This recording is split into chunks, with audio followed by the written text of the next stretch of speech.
No. You can't couldn't have advice here for real. The man up when I real man, I be book be away. Okugawa, ana ni dodo. Wana kwenye. Wana mwekwa ari yowe. Ruja wo abie ne okya mari. Wana kwe rubbish. Because Okugawa na si kapia. what you have now, Eno gaje advice. Na nyebo mpa ike wagmo we boy na kpali boy. Okuna mana jilo bi ake. The last pikin ore evu. Idiot Mommy, na we ne. not see any No, boy no, not no, on no, any. no.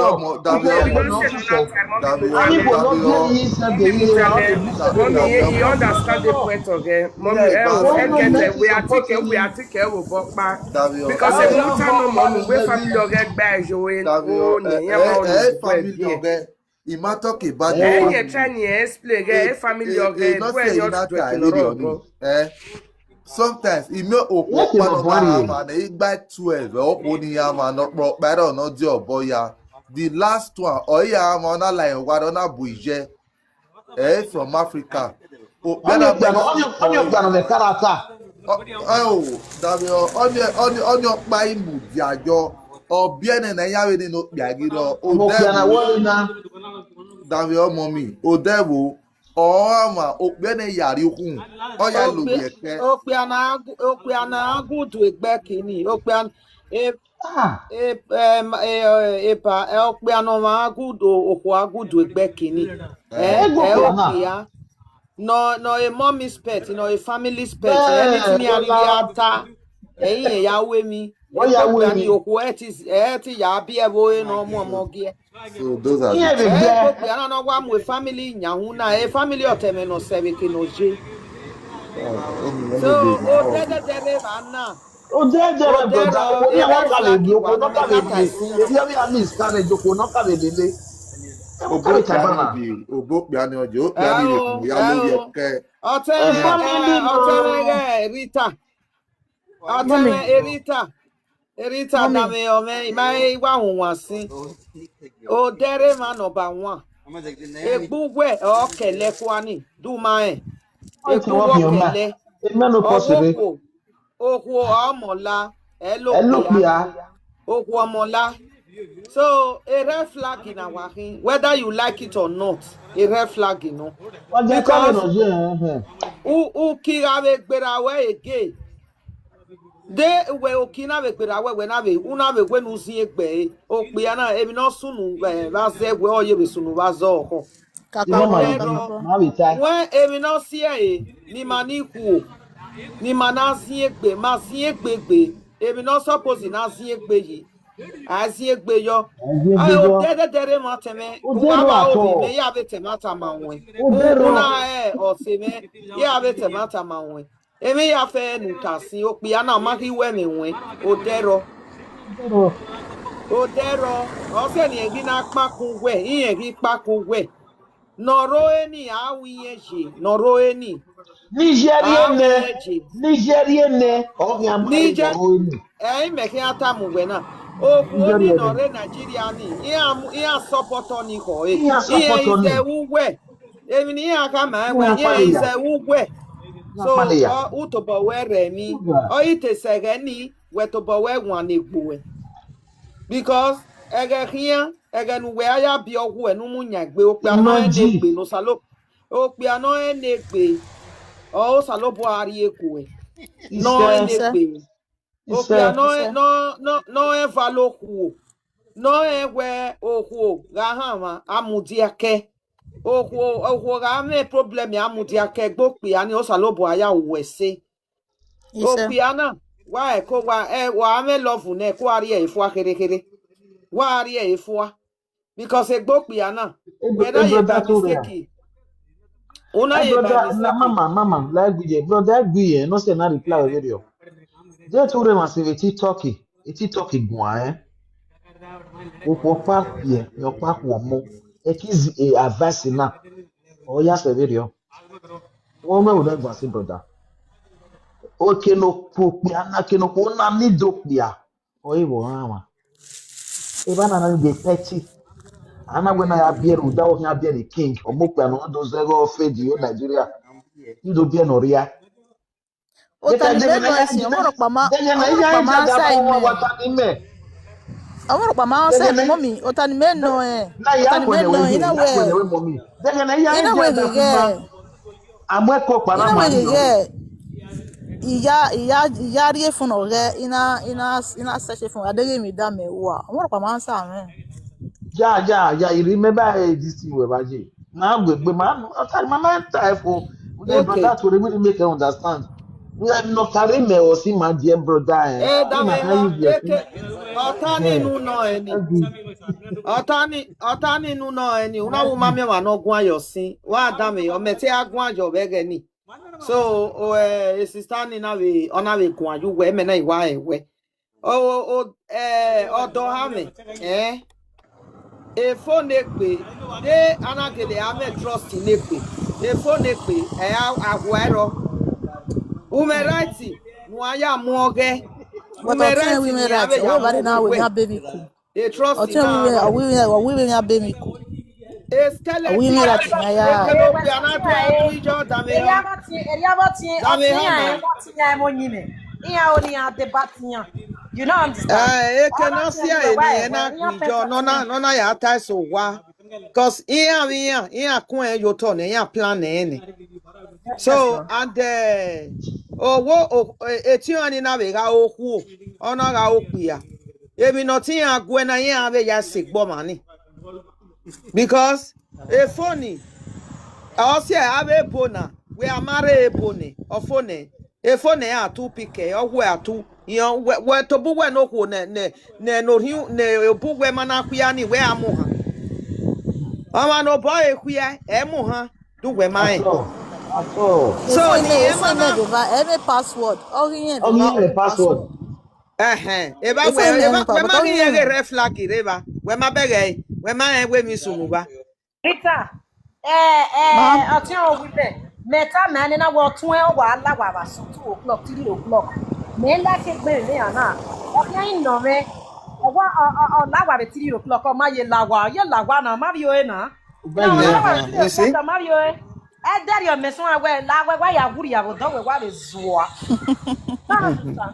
Ọgwa you Mario, see 3 o'clock, na wari 3 o'clock, na wari 2 o'clock, ọ Mario, but ọ yere na, ọ ga-rire nwenu awi na we ewu. Ugulu mwere ene, uwe na ene ine bohia, ya kwe, ina we we de otuo. but what are you you see doing Ina we, Me- ina deri o mi le lo ni gwanse. no Senior sister for that matter, senior, yo ijiyan. Oh no, me we ọ Mario, my lovely sister ni get me now I mean page your pan bi okay ade ma. info be no do wodo ame desperado many yeah bia owe mu abuti emgbe na da fin ya wo ne yes so these are this the reason why Ye. people use the life here they know ya advice we man when we are bia mo do ya bia ni Jesus you know desperado we gbe million they can only do do yi wa da wa they are take not no all Wow. nyanya regretting. ni adafo wa we nda na ero wa one more party keve heaven ni ari no pe ana de ke na ijo adafo me ona wi ya bia emu moto no me hospital de ke na ijo do wa ta mi me Yeah, I ebi mean, e no pa man. correct ebi e pa I we mean, correct man. wa brother brokos te mo pa ba ni correct we mo pa wa pa so ya on your back ofuni correct ni ya fe nta o bi de ni so ya aga pa so ya Oria una gwa ipama. wa bed we who did for ya my sister e ka bia no Okay, bia ma. le no mind na te o ku God it is bless you, Okay. something big mama. here na no mo won wo bi won yo bo ati we won je be gbe but emi me ma me big be black bi me bia na or ya me bia na to ge ma we see me so ọmọ no ma wa bed here before to Yeah. mi o pa na wa je pe 8 year clinic gbe me Mm-hmm. what she saw only the first 20 Dale kwa guashi, dale 8 years guashi. na wa je Hey. point anyway first of pe unu wonu dey itani 7 months le do pe ave after over pasori ari ju eta na la No. je matango Okay, Niki. Ebe itani pasori ma, itani una ya wa do le pedu pe wa. di weji Itani ori ma ade tejo. amatejo But Ama internet jejo. is the fitani Agwa because o. maybe all ya me Erenete. give na. All ya me ka Iterenete bi na. yen pe All ni ya ka bi na. agogere ma bijima. Eni ma All ya fie me o. ka bi na. All ya me give na. Mama, igwe ita ni yen pe Yes. ni. Ogere ri ma. Agani ama fie o. Na Ina ma bije